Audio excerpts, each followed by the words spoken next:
Hare Rama, Hare Rama, Rama Rama. Hare Krishna, Krishna Krishna, Hare Hare, Hare Rama, Rama Rama, Hare Hare.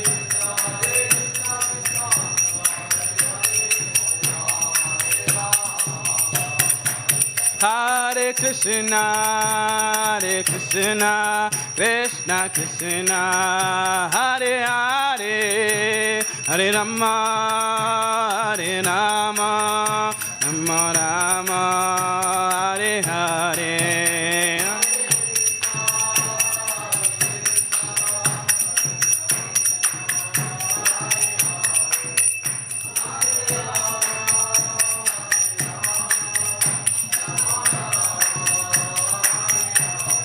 Hare Krishna, Krishna Krishna, Hare Hare, Hare Rama, Rama Rama, Hare Hare. Hare Krishna, Krishna Krishna, Hare Hare Rama, Rama Rama. Jaya Radha Gokulananda, Radha Gokulananda, Shri Radhe.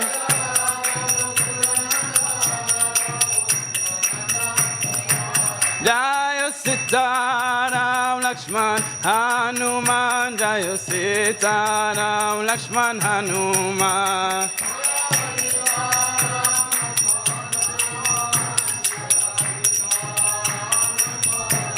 Jaya Gauranitai, Jaya Gauranitai, Jaya Gauranitai, Jaya Gauranitai.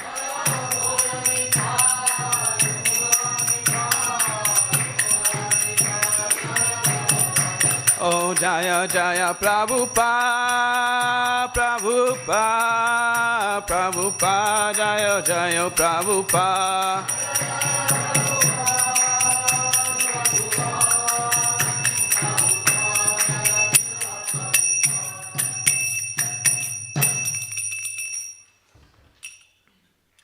Hare Krishna. Thank you so much. Just give me a second. First of all, thank you all for coming. This is wonderful. And I'm really grateful to have this opportunity to be able to speak something on Bhagavad Gita. So I will ask, of course, for the blessings of all the devotees present here, especially the senior devotees and whoever is attending also online.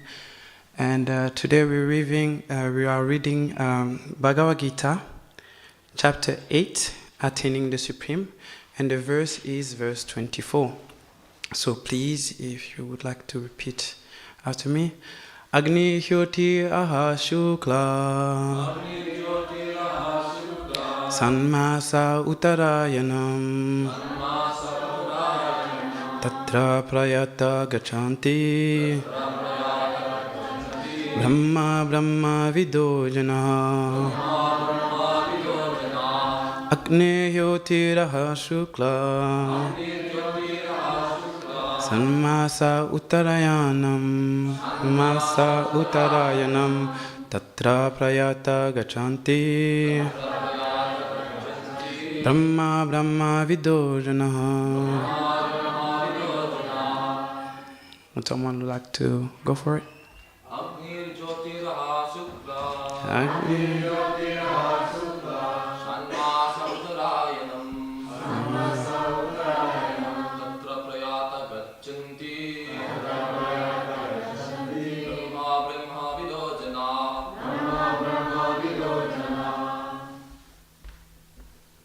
Anyone else?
Brahma Brahma Vidujana.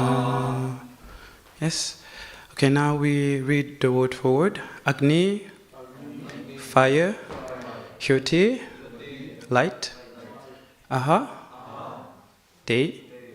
Shukla, the white fortnight. Satmanasaha, the 6 months. Uttara Ayanam, when the sun passes on the northern side. Tatra, there. Prayata, those who pass away. Gachanti, go. Brahma, the absolute.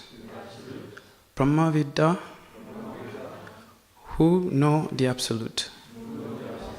Jana, persons. Okay, before I go to the translation, we'll just quickly recite the Mangalacharan and Om Namo Bhagavate Vasudevaya. Om Namo Bhagavate Vasudevaya. Om Namo Bhagavate Vasudevaya. So here's the translation, and we recite the Mangalacharans afterward. So translation by His Divine Grace S.C. Bhaktivedanta Srila Prabhupada Ki Jai. So those who know the Supreme Brahman attain the Supreme by passing away from the world during the influence of the fairy god in the light at an auspicious moment of the day, during the fortnight or the waxing moon, or during the 6 months when the sun travels in the north. So purport: when fire, light, day, and the fortnight of the moon are mentioned, it is to be understood that over all of them there are various presiding deities who make arrangements for the passage of the soul. At the time of death, the mind carries one on the path to a new life. If one leaves the body at the time designated above, either accidentally or by arrangement, it is possible for him to attain the impersonal Brahma Jyotir. Mystics who are advanced in yoga practice can arrange the time and place to leave the body. Others have no control. If by accident they leave at an auspicious moment, then they will not return to the cycle of birth and death. But otherwise, there is every possibility that they will have to return. However, for the pure devotee in Krishna consciousness, there is no fear of returning, whether he leaves the body at an auspicious or inauspicious moment, by accident or arrangement. Right? So, for those of you who know the Mangalacharana prayers, the invocation that we're going to do, please go ahead with me. Om Magyana Timinindasya Jana Jana Sarakaya Shakshuru Militam Yena Tasme Shri Gurave Namaha Shri Chaitanya Manobhishtam Stapitam Yena Bhutare Svayam Rupa Kadamayam Dadati Sapadantikam Vandeham Shri Guru Shri Yuta Padakamanam Shri Gurum Vaishnavamsha Shri Rupam Sagrajatam Sagana Raghunatam Vitam Tam Sajivam Sadvaitam Savadutam Parijana Sahitam Krishna Chaitanya Devam Shri Radha Krishna Padam Sagana Radita Shri Vishakavitam Cha He Krishna Karuna Sindhu Dinabandho Jagapate Gopesha Gopika Kanta Radha Kanta Namostute Tapta Kanchana Gorangi Radhe Vrindavaneshvari Rishabhanu Sute Devi Pranamami Hare Priye Vancha Karpa Tarubhyascha Kripa Sindhubhya Evacha Patitana Bhavanevyo Vaishnavebhyo Namo Namaha Jaya Shri Krishna Chaitanya Prabhu Nityananda Shri Advaita Gadada Shiva Shadi Gaura Bhakta Vrinda Hare Krishna, Krishna Krishna, Hare Hare, Hare Rama, Rama Rama, Hare Hare. Thank you so much for following along. So I will read the translation once more. Those who know the Supreme Brahman attain the Supreme by passing away from the world during the influence of the fairy god in the light at an auspicious moment of the day, during the fortnight of the waxing moon, or during the 6 months when the sun travels in the north. So just before I start, I'm just going to make sure that you understand that I'm not an astrologer. So if you have like specific questions about, what that means, you can do some research. So what I understand is that Amarendra Prabhu once said that auspiciousness in Krishna consciousness, for example, devotees, we talk about auspiciousness, what is an auspicious moment on an auspicious day. And we talk about a lot in the material world that, for example, if it rains, it's not very auspicious because you can't go out, you can't do really much anything, But our understanding is actually rain is a sign of auspiciousness, because rain means that, you can cultivate the earth, you can have produce, it means that the demigods are happy, If you have drought, it's not really auspicious, is it? So Amarendra Prabhu actually says that an auspicious day in Krishna consciousness is a day when we speak about Krishna Katha. So, Haribol, thank you for that. So that is what is auspicious. And here Prabhupada will confirm it in the purport, again a little bit later. So, for this discussion, I wanted to present something that you can take with you as the thread of this conversation, something that we can remember. Because in the scriptures, sometimes we have something that is called a Paribhasa Sutra. So it is a verse that basically is recognized as the emperor verse.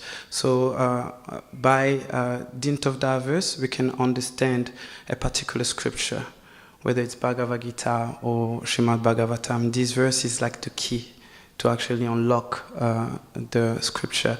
So just to go in about this particular chapter, because it's called Attaining the Supreme. So at the beginning of this chapter, Arjuna will inquire many questions, actually 8 questions, but one of these questions will stand out, and that's actually a very important question for us as devotees. He asked the Lord, and for those who are engaged in devotional service, how can we know you at the time of death? And I know that, the topic of death is, really, really, taboo, like they may say, because who wants to think of death? We'd rather think about happy things, gulab jamuns or like, cakes or something, I don't know. But actually it's an important thing to actually address, because we don't know when we're gonna die. So there was once a question asked, what is the difference between money and time? Can anyone tell me what is the difference? There may be many answers to that, but just for the sake of this. Yeah? You can't get time back. That is true. You can't get time back.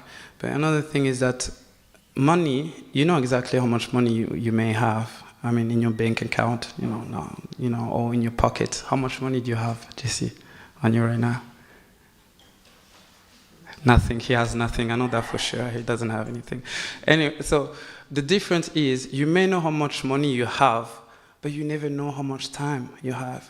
We may die in the next moment. We never know. So therefore, it is much more important to actually engage seriously in spiritual life. For example, today we were reading the Nectar of Instruction, Upadeshamrita, and one of the, what is like the best advice you can give, what is the nectar of all advices, or the essence of all advices? Do you guys remember? So the essence of all advices that we can give. Anybody can say? Maybe Prabhu? That is true. So we should 24 hours we should engage in Krishna consciousness. So full time, not part time. I know sometimes devotees like to think that we can do this thing part time and it's like, oh, but I have to work, I have family. Yeah, but you can also engage in Krishna consciousness when you go to work, when you have family and so on. That is possible. And that is spiritual, that is devotional. Actually, one of our teachers, Madhavendra Puri Prabhu, told me that it is easy for a devotee who practices in Krishna consciousness to actually practice if you live in the temple. Yeah, you just have to get up, it's a routine, Once you get used to it, it's not that hard, But if you have to take care of your family, if you have to work, to deal with the material world, the effort you make to actually come to the temple, associate with devotees, and have darshan of the lordships is actually even more pleasing to Krishna because you are putting way much effort and endeavor into that. So Krishna is mainly looking at our endeavor, how much effort we put into our devotional service like this. So this particular statement I wanted you to take with you is that Krishna, the Supreme Personality of Godhead, is death personified. So I know it may have caused different reactions in your mind. What does that mean, But actually, Krishna says himself in Bhagavad Gita, Kaloshmi, I am time, when he sees the universal form of Krishna, Arjuna asks him, but who are you? Because he's terrified.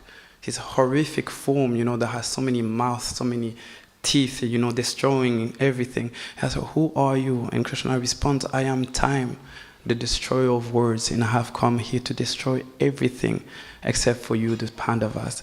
So we understand that Krishna is not only the creator, the maintainer, but also the destroyer. So we've seen that the verse actually come up many times. For example, great scientist Oppenheimer, the one who actually devised the atomic bomb in New Mexico, he used to read Bhagavad Gita.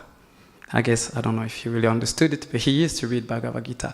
And when they tested the atomic bomb for the first time, he recited that verse, Krishna saying that he is time and he destroys everything, So the reason why we should understand that Krishna is death personified is because for devotees, there's a different understanding about that than for ordinary people, because devotees are special. So ordinary people may see death as fear personified. It's something that is very, unknown. We don't know what's going to happen. Therefore, there's a lot of fear involved in thinking of death. But for a devotee, it's a little bit different. And later, we're going to have so many examples of that. So if I don't know your experience, your background, and so on, but me myself, growing up, I was surrounded by a lot of death. It was actually something that was quite normal. And the reason why it's important to ask questions, Brahmajignasu, so to ask about spiritual life and to ask about what is Brahman, is because this will take away this fear of death. And this is amazing because, our founder, Acharya Srila Prabhupada, his initial name is Abe, so the one who is fearless, And many times we see that not only he, the spiritual master, will give fearlessness to his devotees, but Krishna does also the same many occasions in Srimad Bhagavatam, where the special benediction he gives is fearlessness. And also, we've seen that today in Bhagavad Gita, we're reading what are one of the qualities of a sannyas that is mentioned in Bhagavad Gita? Fearlessness. Fearlessness is always present. So as we practice devotional life, we have to be fearless, because one of the actually element in surrendering, saranagati, is that not only we should be convinced that Krishna is our ultimate protector, our ultimate shelter, and therefore we should always be fearless in our practice of Krishna consciousness. So Krishna, the Supreme Personality of Godhead, is death personified. Amplify that. We have a pastime of Srila Prabhupada. He was still living in Calcutta, I think at that time that he had taken sannyas. I'm not sure, but you can correct me, Prabhu. And one of it, because it was during a tumultuous time, World War and things were going on. So there were rumors that they were actually going to bomb Calcutta. And at that time, people were starting moving, out of the city, because if you hear something like that, you may think like, I have to get out, right? If you hear that, they're gonna bomb London, or like they're gonna bomb, would you stay there?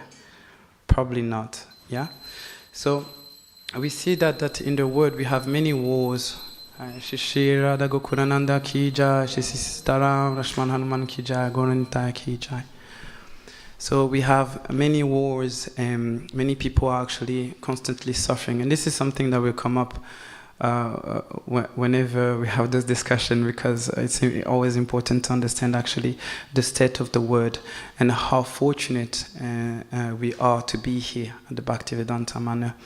But going back to Prabhupada, when he heard that they were going to bomb Calcutta, what was his reaction? Actually, he said that, if he sees one of those, bombs coming, he will just welcome it as Krishna coming to him, So devotees, they have a really different approach to death. And Prabhupada gives actually the example of a mother, a cat, mother cat, and his kittens, and the difference with the mouse. So what would the cat do when it takes a mouse? He will grab it in his mouth, right? And we understand that the mouse is fearful in that situation, in that position, because it's going to get eaten, right? So it's not really a secure position to be in if we don't have any understanding of God or Krishna consciousness. But the devotee is like a kitten. Sorry, I don't have any pictures of kittens or anything like that. But the devotee is like a kitten. So when the mother takes its kitten into its mouth, it's actually a sign of affection. It's actually a sign of, motherly, affection and care. But it's different with the mouse. So actually, this is why we say that Krishna is impartial to all. He only reciprocates with us. So if we want to take Krishna's position or to see him as an enemy, therefore he will reciprocate with us and he will come as death personified. It is said that Krishna is the greatest thief, right? We agree on that. So he steals, butter, but even as death, he steals everything, because when time comes, there's nothing we can keep. He said that a small thief may come into your house and steal a few things, laptop, whatever it is that you think is precious. But the greatest thief is death, because he will take absolutely everything from us, our families, our house, our economies, everything we hold dear will go away at the time of death. So, but to not make it too gloomy, let's understand this is Krishna we're talking about. So there's a particular verse where Krishna says, Antakare chamameva smaram muktva yaprayati samadbhavam yanashti atras samshayaha. So Antakali, you guys can maybe tell me Antakali, what does that mean? At the end of time. So at the end of time, Antakale chamameva.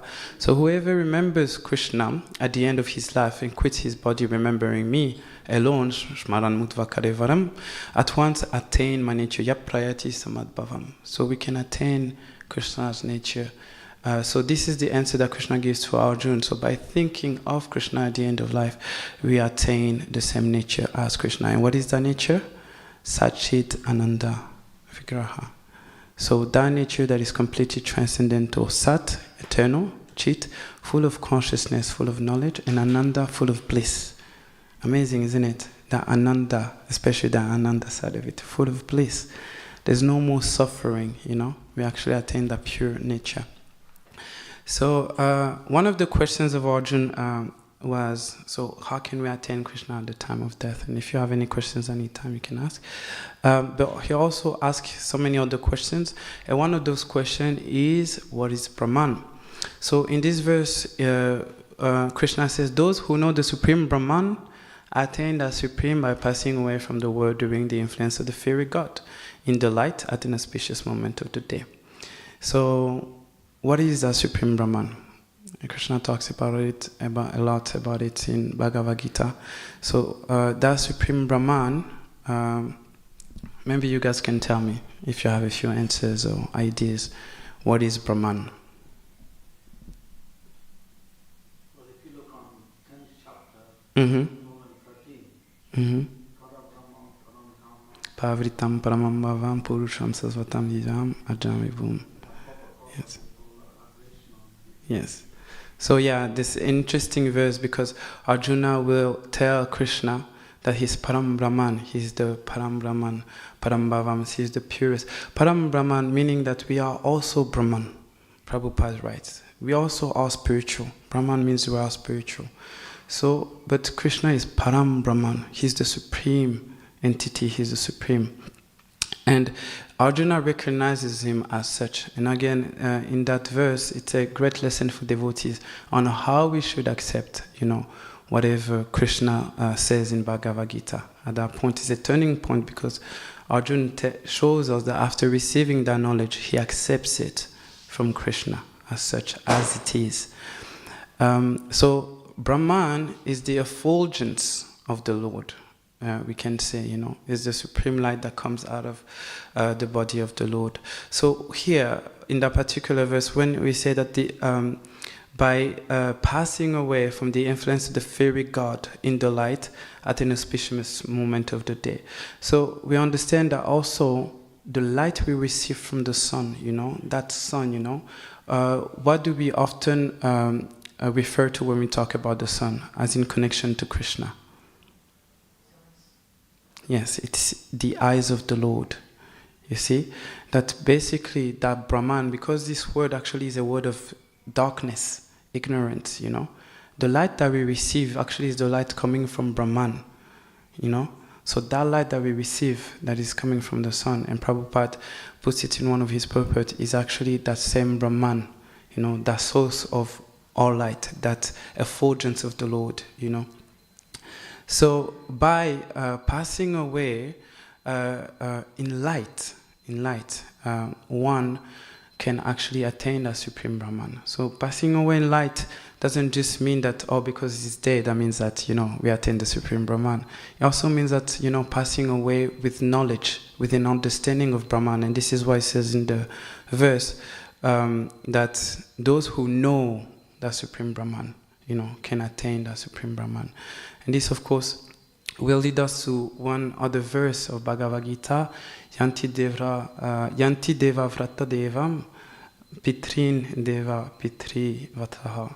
So basically, if we break down that verse, if those who worship the demigods will attain the demigods, and those who worship the ancestors, Pitri, will go to the planets of the ancestor, and those who worship Bhutani Yanti Bhuteja, the spirits and ghosts, they will go to those planets.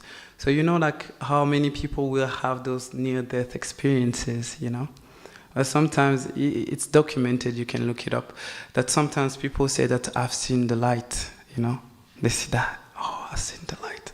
Like I was dead, I was seeing the light. So what the first impulse is like, go towards the light. That's what people say, If you've seen the light, when you die, go towards the light, because that's fantastic.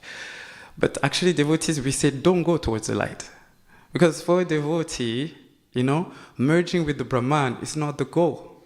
We don't want to merge with the Brahman and just go and, fuse with that supreme light. We want to see Krishna as he is in the spiritual world with the activities that are going on there. So when people say, okay, I've seen the light, the devotees say, no, don't go there, But if some people actually say also, I may have seen my grandmother, I may have seen my parents, and they were calling on to me. Some people may say that the near-death experience. They come back and they tell stories about it. So that means, they've seen the planet of the ancestors. Actually, basically, they're going to their ancestors, So we also say, no, don't go there, don't go to them, because they're still in the material realm, So we can understand from this verse that these things are not only actual, but the devotee has a higher understanding. Now the goal of the devotee, like he says in Ishopanishad, he asked the Lord, please remove your effulgence so I can see you face to face. We were looking for it, innit? Can you tell it? Oh my Lord, sustainer of all that lives, your real face is covered by dazzling effulgence. Kindly remove that covering and exhibit yourself to the devotee. Amazing, isn't it? So I will just go and give some example of exalted devotees, and then maybe we can move on to questions. So not only in our devotional life do we learn how to live practically spirituality, but also our great teachers, they teach actually how we should live this world, how we should pass away. And the best example we have is Srila Prabhupada. He has lived an amazing life. We can't just tell how great his life was and actually even comprehend it. But I think that most of you have seen his last moments. And recently we heard that, that when he went to emergencies, and the doctor were actually operating on him, and the doctor said that because he had his skin completely, he had no more muscles, basically it was skin on bone. He said in that state anyone will be burning, his whole body will be burning, he'll be suffering, like something that we cannot actually imagine. But Prabhupada was still translating at the end of his life. He was still giving knowledge to his devotees, So what type of consciousness is that? This is beyond material consciousness. So we can understand like that. And can anyone give me another example, a very famous example, of a person passing away in glory, very gloriously? Yes, David Prabhu. Parikshit Maharaj is a good example, yes. Parikshit Maharaj basically had only 7 days to live, and what did he do? He heard Srimad Bhagavatam, he heard Krishna Katha, and within those 7 days he stopped feeling hunger, thirst, any bodily, needs or trouble that he would have. He was completely on the transcendental platform. And we can actually experience that up to a certain degree as devotees. When we speak Krishna Katha, we may forget about time. We may forget about the worries that we have. We may be completely absorbed in those pastimes, And this actually creates, this joy, susukam, So the other I was thinking of is actually Bhishma Dev, because he was right there on the battlefield and he was hearing Bhagavad Gita, and lying on his bed of arrows, because Bhishma Dev was such a great soul that he had this particular ability that was given to him, that he could depart this world whenever he wanted. So, yes, Prabhu. Not like having Sotra Maharaj. Sotra Maharaj, can you say the words about? Well, he was in Mayapur. Mm-hmm. Every 3 days he used to take prasad. Mm-hmm. He was to give him prasad in his room. One day he didn't ask for prasad, and he was sitting cross-legged, hands would beat back, and then so he left his body. Exactly. This is modern times. Yeah. Mostly is still there. It's not like Oh, we have so many examples in modern times, we have Kandamba Kanana Maharaj, we have Bhaktivedanta Maharaj, we have so many different examples of exalted devotees just living in a glorious way. And the other contrast is that we may live in darkness, means ignorance. And by living in ignorance, Krishna says that we actually go to the lower planets. For those people who are mischievous and envious, Krishna will cast them into the ocean of material existence, and they will have to go through so many different species of life, hellish species of life. But because we have the mercy of Srila Prabhupada and those great devotees, therefore we have also an opportunity to actually have a glorious death, and to welcome Krishna, as the personified, supreme death, that comes to actually deliver us from this world so we can go back home, back to Godhead. So I think I'm going to stop here and open it to questions if you have any questions or any corrections. Yes, Prabhu?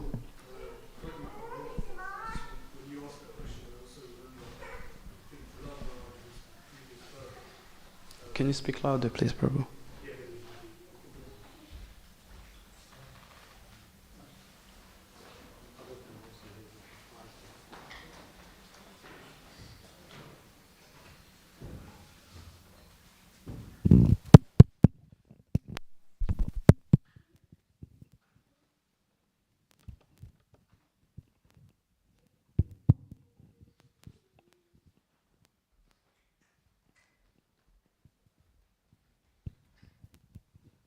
Yeah, correct me if I'm wrong, but I remember hearing that Prahlad Maharaj in his previous birth, he fasted, well, he didn't mean to fast, but he fasted on Nrsimhadev Chaturdasi, and that's why he, in his next life, he took birth as Prahlad Maharaj. I have no information on that one, on Prabhupada's period, but Srinivas Prabhu seems to know. There's a story in the Padma Purana explaining about his life, how he went to the forest, he had a girlfriend or something, a dispute happened, they cleaned the temple out, and they fasted. It was Lord Nrsimhadev's appearance there or something, and Narada Muni gave mercy to him, so he, in the next life he became Prahlad Maharaj. Wow. Any other comments, questions, or corrections? Well, I have a little comment. Yes. I met someone on the street on Thursday, Harinam, one time. He was a black-bodied person, and he read Prabhupada's books. But he said, I find it difficult to bow down. So I gave him Prabhupada's answer by saying, you should bow down to Krishna, otherwise you have to bow down to death. So he said you should bow down to Krishna? I said you have to bow down to Krishna, you have to learn to bow down to Krishna, or you have to bow down to you have to bow down to death. Exactly. That's it. That's exactly it. So, before, I may add something, and if you want to ask or correct or add anything. So, there's a recent message that we received actually from a devotee in France, that one of the disciples of Prabhupada, forgive me if I don't have his name right now, but he also departed this world in a small apartment in France, and he was found by the local police there. And one of the comments of the devotees was that this should never happen, that the devotee passes away alone in a small apartment somewhere in a corner of a country, especially a disciple of Prabhupada.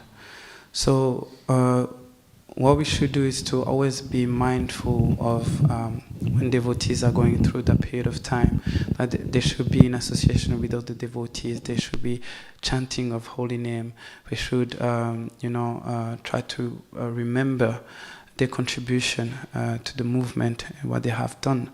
And I think it goes on for all of us that if we think of the time we're gonna pass away, that we would like to have our family as devotee family around us, just helping us through that moment so we can remember Krishna at the last moment.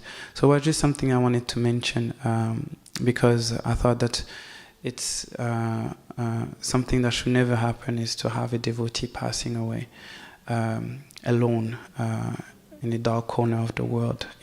So we should always try to be mindful about that. Anything else anyone would like to add? Yes, bro.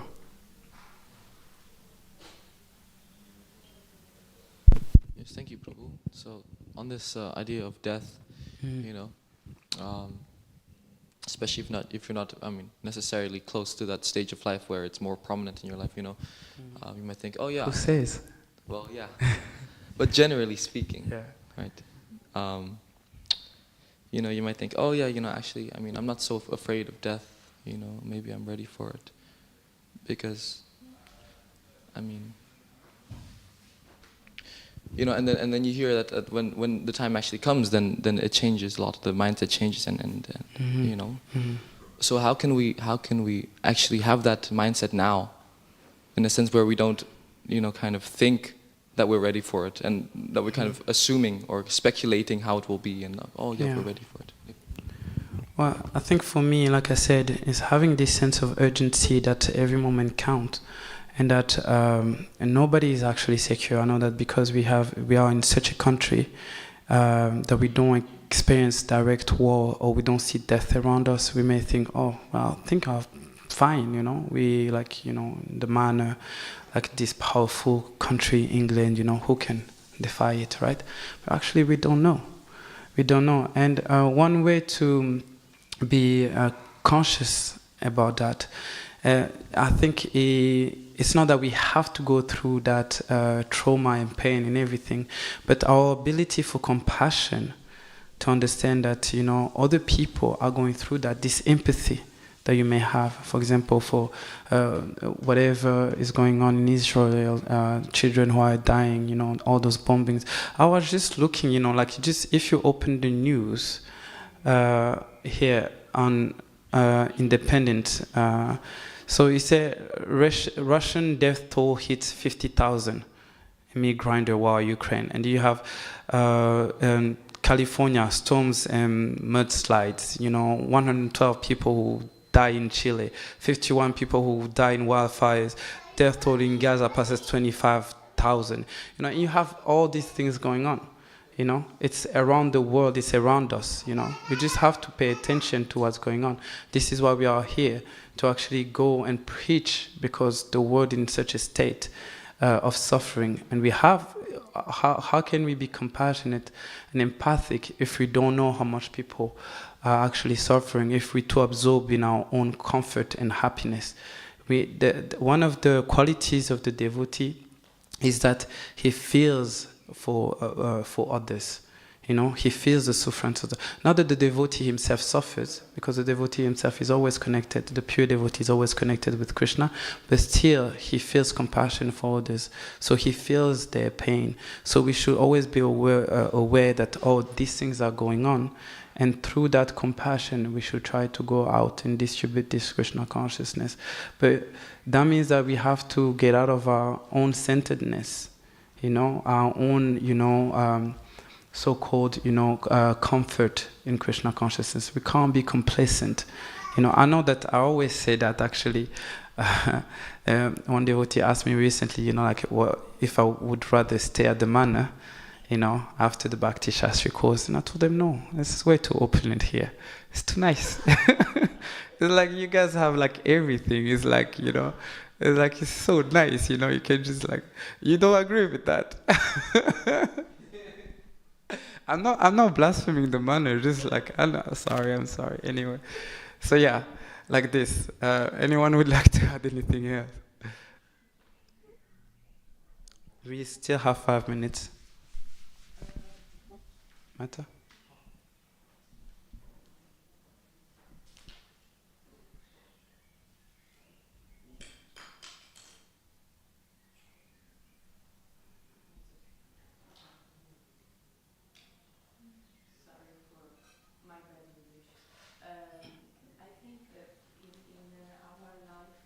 In my experience, it's very important to have experience of the death.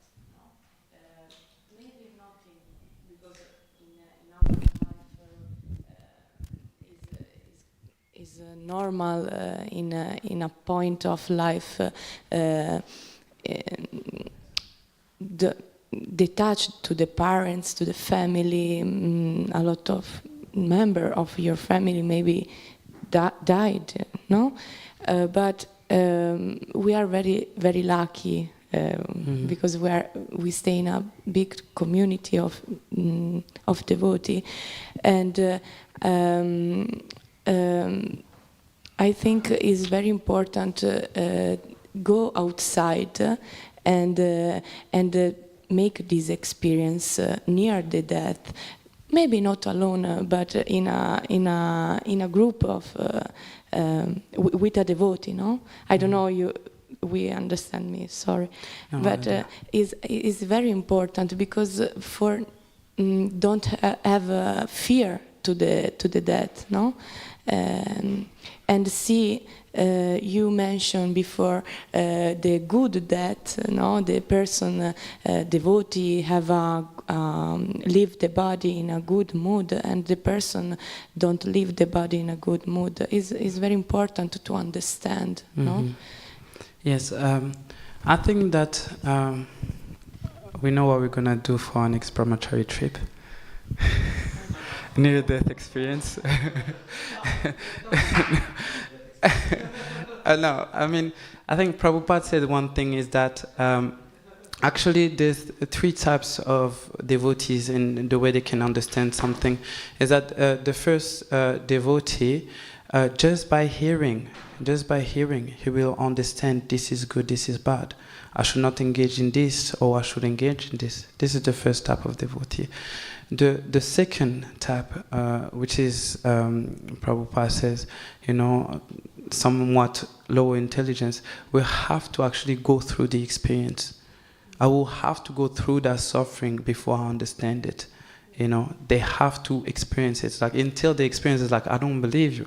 Like those children, their parents tell them, don't do this, don't smoke, don't do this, it's bad, it will have bad results. And they say, yeah, but I don't know.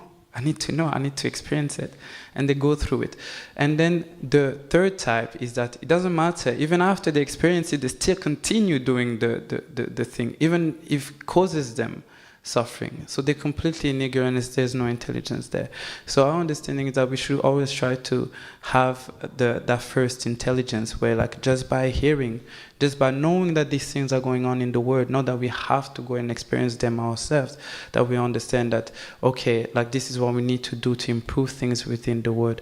But this understanding, it comes with a high level of empathy and compassion, because we are humans and we have lived through those things. Maybe not in this life, but we have lived through those things at some point. We have gone through death at some point, So we know those things. It's just time that in this life we learn from them. Yeah. So it's time. So thank you so much for being here. And thank you to all the devotees. So Srimad Bhagavad Gita ki jai, Srila Prabhupada ki jai. Gaura Premanande.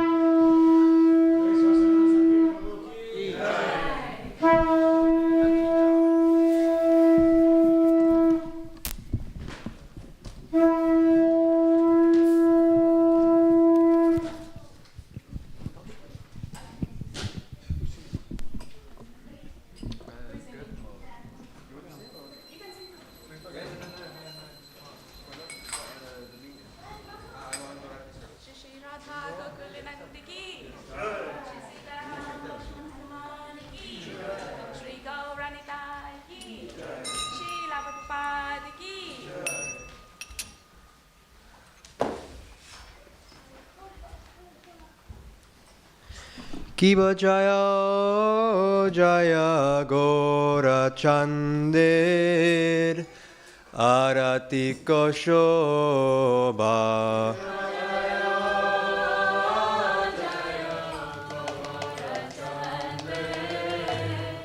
Arati Koshoba Jana Vitata Vane Jagamana Loba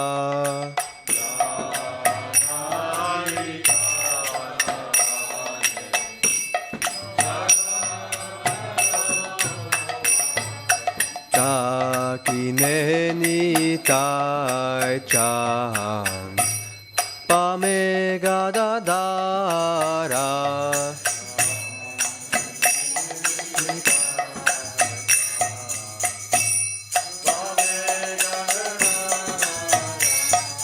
Nikate Advaita Shrini Vasa Chatradara Nikate Advaita Shrini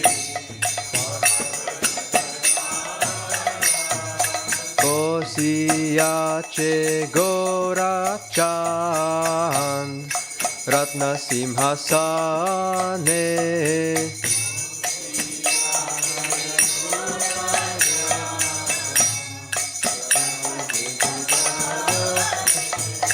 Arati Koren Brahma Adi Devagane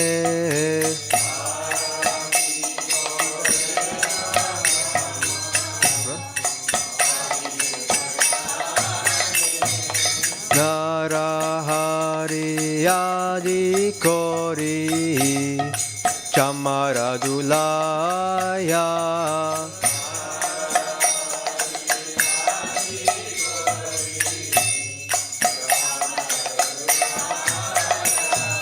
Sanjaya Mukunda Basu Goshadigaya Sanjaya Mukunda Basu Goshadigaya Sanka Baje Ganta Baje Baje Karatala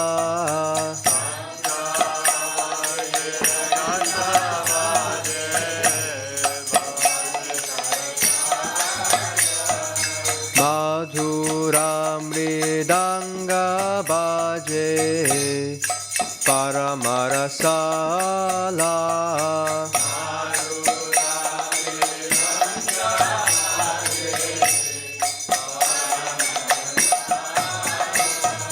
Shanka Baje Ganta Baje Madhur Madhur Madhur Baje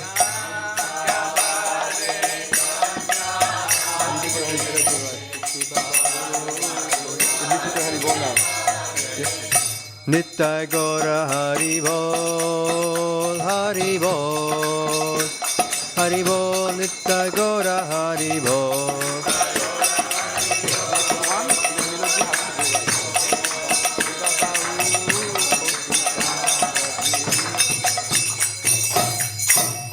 Bahu Koti Chandra Jini Vadana Ujvala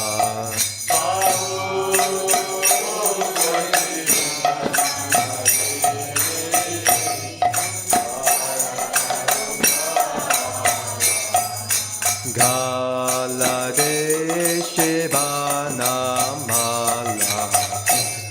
Kore Jalamala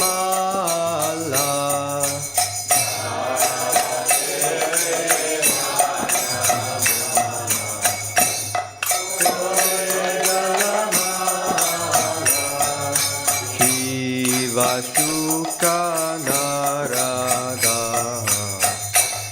Preme Gada Gada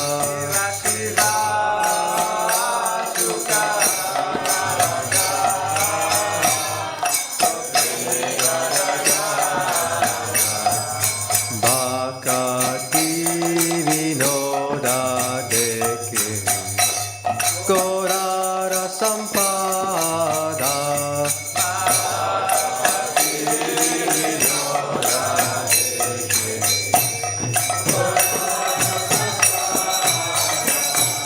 Jaya Jaya Gora Chandir Arati Kashobha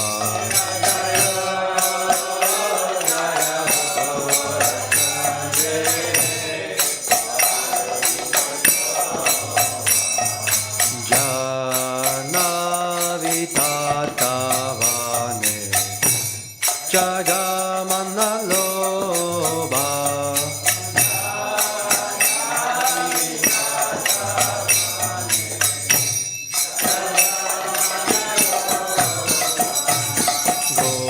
Gorangera Roti Shobha Jaga Jannavova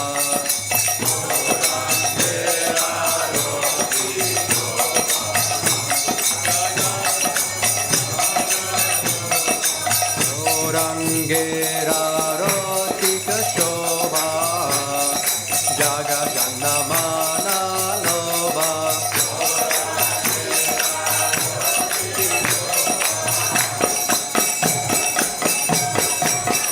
Nitya Gora Hari Bol, Hari Bol, Hari Bol, Nitya Gora Hari Bol.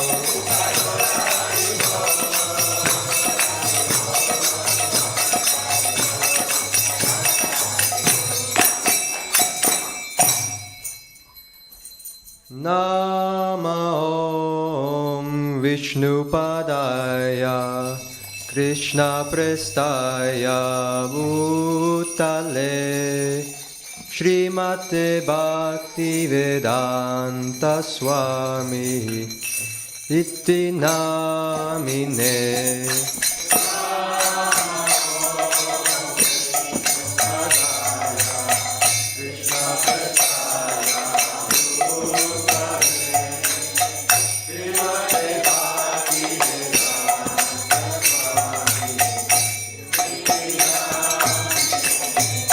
Namaste Sarasvati Deve Gauravani Pracharine Nirvishesha Sutyavadi Paschatyadesatarine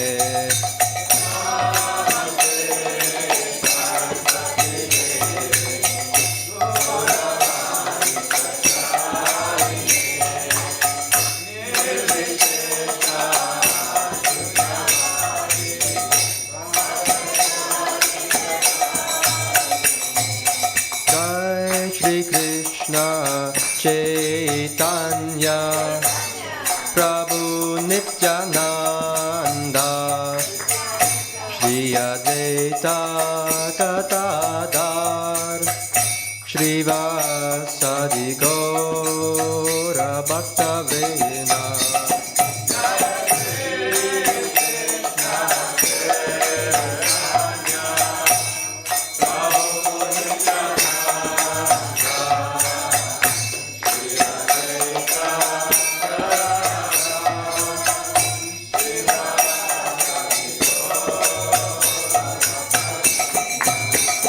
Jaya Shri Krishna Chaitanya Prabhu Nityananda Shri Advaita Gadadhar Shrivasadi Gaura Bhaktivedanta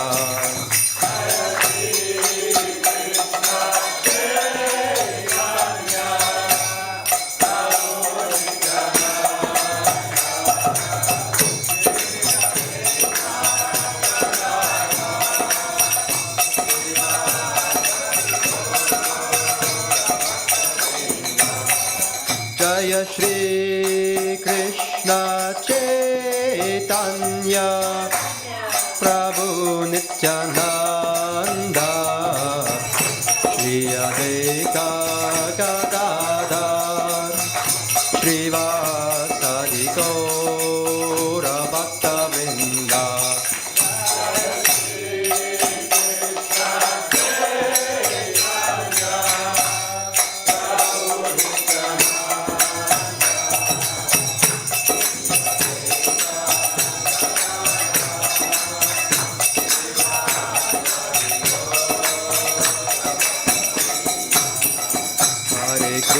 Hare Krishna, Krishna Krishna Hare Hare, Hare Rama,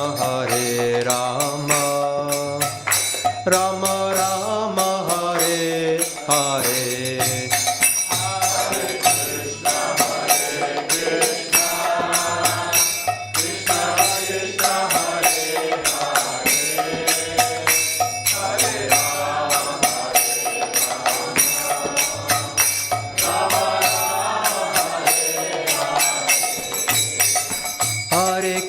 Hare Krishna, Krishna Krishna Hare Hare, Hare Rama,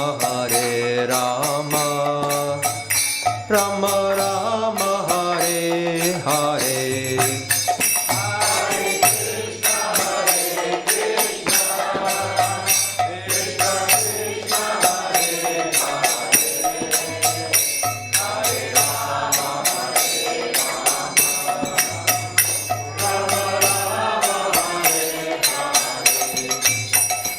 Hare Krishna, Krishna Krishna Hare Hare, Hare Rama, Rama Rama Hare Hare.